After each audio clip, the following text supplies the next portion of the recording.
월드컵으로 가는 길이 험난해졌습니다. 이에 축구 팬들은 난리가 난 상황입니다. 태국과의 무승부 이후 국가대표팀이 긴급회의를 열고 주장인 손흥민 선수의 제안에 대부분이 찬성하며 다음 경기에 열의를 가졌다고 합니다. 이에 저희와 관련 내용 상세히 알아보겠습니다. 한국 축구 대표팀은 태국과의 경기에서 무승부로 인해 3차 예선에서의 난관이 더욱 커졌습니다. 황선홍 감독이 이끄는 대표팀은 21일 서울 월드컵 경기장에서 열린 2026년 피파 북중미 월드컵 아시아 지역 2차 예선 시조 3차전에서 전반 41분 손흥민의 선제골을 지키지 못하고 태국과 1대1로 비겼습니다. 한국은 이번 경기로 2승 1무를 기록했지만 승점 7로 조 1위를 지켰는데요. 그러나 태국과 중국과의 격차를 벌리지 못했습니다. 황선홍 임시감독 체제에서의 첫 승도 미뤄졌는데요. 피파 랭킹 22위에 한국이 101위의 태국과 비기면서 실망이 컸습니다. 태국전 무승부로 인해 한국은 따라올 위험을 안고 있죠. 아시아 축구연맹 랭킹에서 한국은 일본과 이란에 이어 세 번째에 위치하고 있습니다. 호주가 바짝 뒤쫓고 있고 레바논에 승리하면서 4월에 역전될 가능성이 높아졌죠. 피파 랭킹 산정 방식에 따르면 한국은 7.47포인트를 잃어 1558.74포인트로 떨어졌지만 호주는 4.62포인트를 획득하여 1599.44포인트로 한국을 앞질렀습니다. 한국이 피파 랭킹에서 역전을 당한 것은 태국을 상대로 승리하지 못했기 때문이죠. 한국이 호주를 따라잡게 되면 오는 9월에 시작되는 3차 예선에서 힘든 길을 걸어야 할 것입니다. 2026년 피파 북중미 월드컵 3차에서는 6개 팀이 3개의 그룹으로 나뉘어 경쟁하며 피파 랭킹이 가장 높은 3팀에게는 1번 포트가 주어지는데 한국은 호주에 밀려 2번 포트로 밀려날 가능성이 높습니다. 한국이 2번 포트로 가게 되면 일본, 이란, 호주 중 한 팀과는 반드시 동일한 조에 속하여 경쟁해야 할 것이며 이는 한국팀이나 상대팀 모두에게 부담스러운 일정입니다. 한국이 1번 포트에 들어가기 위해서는 남은 3경기를 모두 승리로 이끌어야 합니다. 한국은 오는 26일에는 태국과 원정 경기를 치르고 6월에는 싱가포르와 중국과 순차적으로 대결하고 앞에 있는 태국 원정 경기에서 반등의 발판을 마련하는 것이 필수적입니다. 황선홍 감독은 이걸로 끝난 게 아니고 원정 경기도 있다. 실망스럽긴 하지만 잘 극복하고 원정 경기를 준비하겠다고 각오를 밝혔습니다. 6만 명이 넘는 팬들의 응원을 받았던 한국은 태국 원정에서 4만 명이 넘는 상대 팬들과도 싸워야 합니다. 대표팀 주장 손흥민은 홈 원정할 것 없이 정말 쉬운 경기가 하나도 없다라면서 특히 중국 원정도 가봤지만 홈팬들의 응원 야유 등은 우리가 분명히 대비해야 한다라고 경계심을 드러냈습니다. 그는 오늘 태국이 어떤 경기를 하고 싶어 하는지 눈으로 확인했다며 상대를 존중하지만 우리가 더 잘 준비하면 결과엔 큰 문제가 없다고 생각한다라고 필승을 다짐했습니다. 가장 중요한 것은 다가오는 경기에서 승리하기 위해 전술을 바꾸는 것이죠. 축구협회 관계자들로부터 입수한 단독 정보에 따르면 대표팀은 20일 오후 태국으로 출국하기 직전 긴급회의를 갖고 다가오는 경기에 새로운 전술을 합의했습니다. 최근 태국과의 무승부에 지적된 문제 중 하나는 황선홍 감독의 잘못된 교체 결정이었는데 지난달 아시안컵 4강전 요르단과의 경기 직전 손흥민은 이강인과 몸싸움을 벌였으며 결국 손가락을 다쳤습니다. 게다가 요르단과의 경기 후 인터뷰에서는 실망을 드러내며 대표팀에서의 은퇴 가능성을 시사했지만 이강인이 런던을 찾아와 사과한 후 손흥민은 이를 받아들이고 완전한 화해를 했습니다.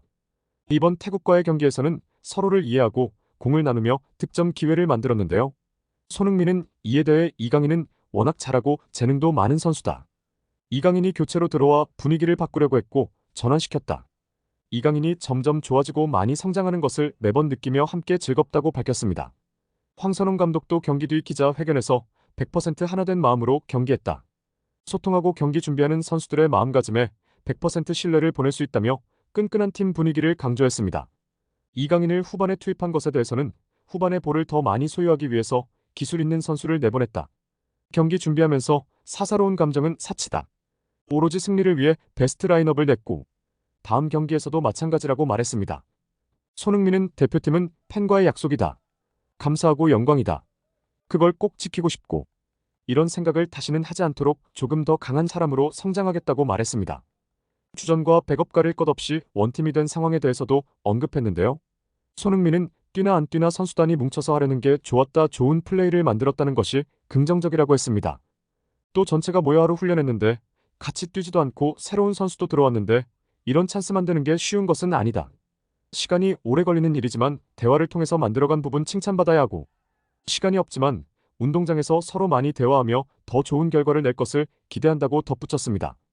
이전 경기에서 한국은 전반 42분 손흥민의 선제골로 앞섰지만 후반 16분에 상대팀에게 동점골을 허용하여 위기에 처했습니다. 이에 황선홍 감독은 벤치에 앉아있던 이강인을 투입할 수밖에 없었는데요.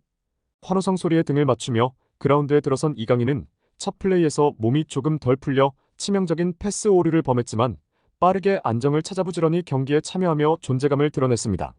이강인은 오른편에서 빛나는 드리블을 선보이고 예리한 왼발 크로스를 여러 차례 상대 페널티 박스로 넘겼지만 결정적인 공격으로 이어지지 않았습니다.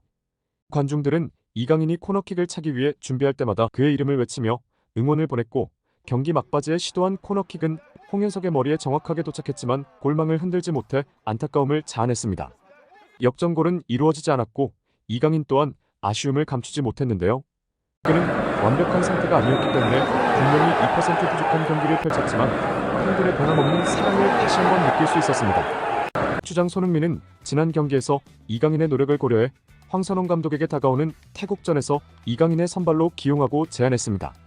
손흥민의 이 제안은 선수 23명 중 20명의 찬성을 얻었고 이강인 자신도 무척 놀라고 감동했는데 황선홍 감독도 이런 뜻을 갖고 있어 손흥민의 제안도 받아들였습니다.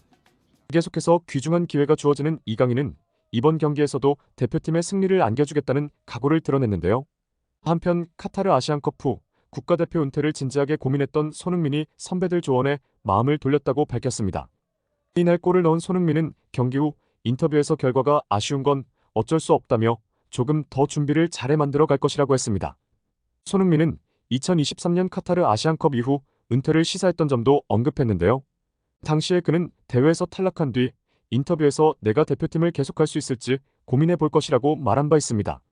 손흥민은 대표팀이란 자리를 당연하게 생각한 적은 단 한 번도 없다며 솔직히 내 개인적인 생각만 하면 그만해야 할 것 같았다고 털어놨습니다. 이어 그는 그런 심경이 진짜 코앞까지 갔다며 그래서 은퇴한 선수들에게 질문을 많이 하고 조언을 구했다고 밝혔습니다. 그러면서 지성이 형과 성용이 형, 둘이 선생님까지 인생 선배들에게 많이 질문했다고 구현했다. 대표팀 선배인 박지성, 기성용, 차두리 등이 손흥민의 결정에 많은 영향을 준 것으로 보입니다. 손흥민은 또 아버지와도 얘기 나눴다며 도움되는 조언을 많이 해준 분들께 진심으로 감사드린다고 했습니다.